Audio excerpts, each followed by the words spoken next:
I was shocked as I looked at the scene before me, because the one just now was my son. I desperately tried to lift the cabinet and kept praying, hoping he was still alive. But the red liquid spilling out reminded me that he was already dead. When my husband came home, he was furious after hearing everything that had happened. He blamed me for not taking care of our son properly. His words pierced my heart like knives. We, who once loved each other, had now turned into enemies. I blamed myself for our son's death, and he too was tormented by the pain of losing his child. Every day, he would stare at our son's picture, and uncontrollable tears of sorrow would pour out. One day, while I was sorting through our son's things, someone knocked on the door. I opened it, and to my surprise, it was my husband. I was shocked, because he wasn't as cold and distant as usual. Instead, he was unusually gentle. I thought maybe he had forgiven me, and perhaps we could have another child. Then he said he had met my aunt on the street. They had a pleasant conversation. I was extremely shocked, because my aunt had passed away over 30 years ago.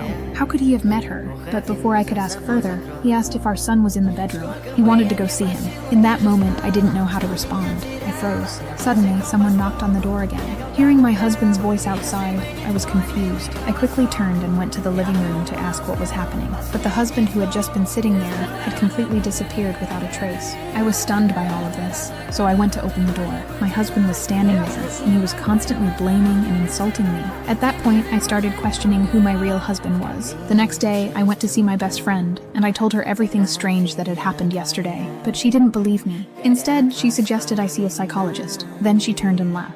Later, on my way home, I was stunned to see the cabinet from my house on the street. I stared at it in confusion. Then, the cabinet began to shake and it fell over. To my shock, two dark figures appeared behind the cabinet, but quickly, those dark figures disappeared. I was terrified by this scene, so I rushed home. But that night, even stranger things happened. I had a nightmare while sleeping, but when I woke up, I realized it wasn't a dream at all. A horrifying scene unfolded right before my eyes.